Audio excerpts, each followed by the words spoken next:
Assalamualaikum warahmatullahi wabarakatuh. Perkenalkan, saya Hana Purwatayun, peserta Laser CPNS Pemerintah Provinsi Jawa Barat, Angkatan 8, Kelompok 4, NDH 29.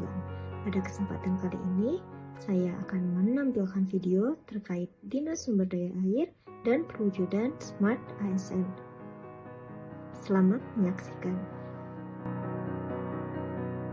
Dinas Sumber Daya Air atau biasa dikenal dengan DSDA Provinsi Jawa Barat terletak di Jalan Braga nomor 137 Kota Bandung. Peran strategis Dinas Sumber Daya Air berkaitan dengan visi Jawa Barat, yaitu Jabar Istimewa, Lembur Diurus, Kota Ditata, dan misi Jawa Barat yang ketiga, yakni mengurangi disparitas pembangunan utara selatan dengan mendorong masuknya investasi dan pemerataan penyediaan sarana dan prasarana pendidikan, kesehatan, perekonomian, dan lingkungan hidup yang proporsional. Peran strategis Dinas Sumber Daya Air berdasarkan misi tersebut terdiri dari 5. Yang pertama, meningkatkan upaya konservasi pendayagunaan sumber daya air dan pengendalian daya rusak air. Yang kedua, meningkatkan efektivitas dan efisiensi pelayanan irigasi dan pelayanan air baku. Yang ketiga, menyediakan kapasitas dan kualitas kelembagaan sumber daya air. Yang keempat, meningkatkan ketersediaan data dan sistem informasi sumber daya air. Dan yang kelima, mewujudkan pengelolaan sumber daya air yang inovatif dan kolaboratif antara pemerintah pusat, provinsi, dan kabupaten atau kota. Berdasarkan Peraturan Gubernur Jawa Barat Nomor 17 Tahun 2024, Dinas Sumber Daya Air Provinsi Jawa Barat dikepalai oleh seorang kepala dinas yang dibantu oleh sekretariat yang di dalamnya terdapat subbagian tata usaha. Kemudian, di bawah kepemimpinan kepala dinas terdapat beberapa bidang teknis yang memiliki tugas dan fungsi spesifik, yaitu bidang irigasi, bidang sungai pantai dan pengendalian banjir, bidang situ, embung, waduk, dan air baku, dan bidang sistem dan strategi pengelolaan sumber daya air. Selain itu, terdapat kelompok jabatan fungsional serta unit pelaksana teknis daerah. Saat ini, saya ditempatkan di bidang sistem dan strategi pengelolaan sumber daya air.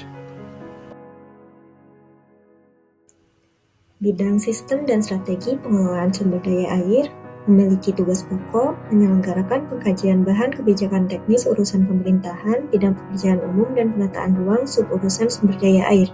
Sedangkan fungsinya terdiri dari 3. Yang pertama, penyelenggaraan pengkajian bahan kebijakan teknis.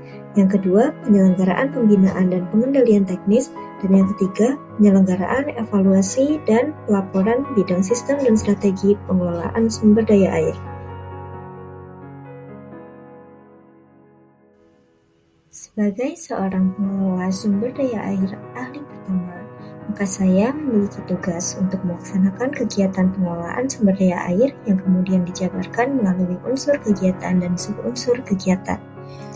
Di bidang sistem dan strategi pengelolaan sumber daya air, saya menjadi bagian dari tim rekontek dan pengendalian, sehingga layanan yang harus tercapai yaitu 1. Terlaksananya penyusunan bahan kebijakan teknis bidang penatagunaan atau perizinan.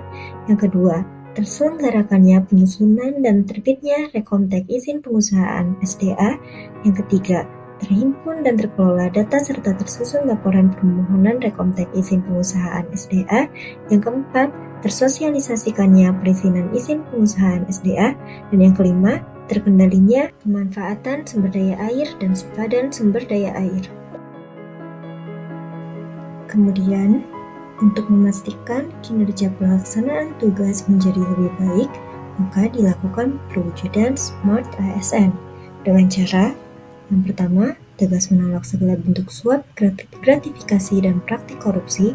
Yang kedua, menjunjung tinggi kejujuran dan patuh pada aturan yang berlaku. Yang ketiga, menyelesaikan pekerjaan dengan sungguh-sungguh, tepat waktu, dan penuh tanggung jawab. Yang keempat, meyakini bahwa setiap tugas merupakan wujud pengabdian bagi bangsa dan negara. Yang kelima, fokus pada pelayanan publik bukan untuk kepentingan pribadi maupun kelompok. Yang keenam, menguasai bidang kerja dan tugas pokok secara menyeluruh. Yang ketujuh, terampil menggunakan teknologi informasi untuk meningkatkan efisiensi kerja. Kedelapan, memegang teguh etika dan moral sebagai representasi instansi. Yang ke-9, membangun networking lintas sektor atau instansi.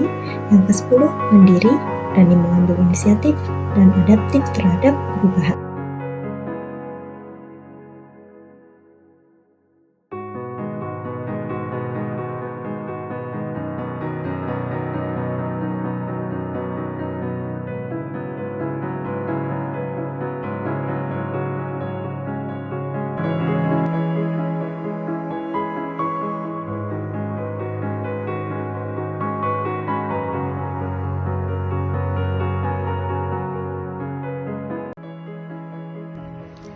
Sekian video terkait Dinas Sumber Daya Air dan Perwujudan Smart ASN. Terima kasih atas perhatiannya. Assalamualaikum warahmatullahi wabarakatuh.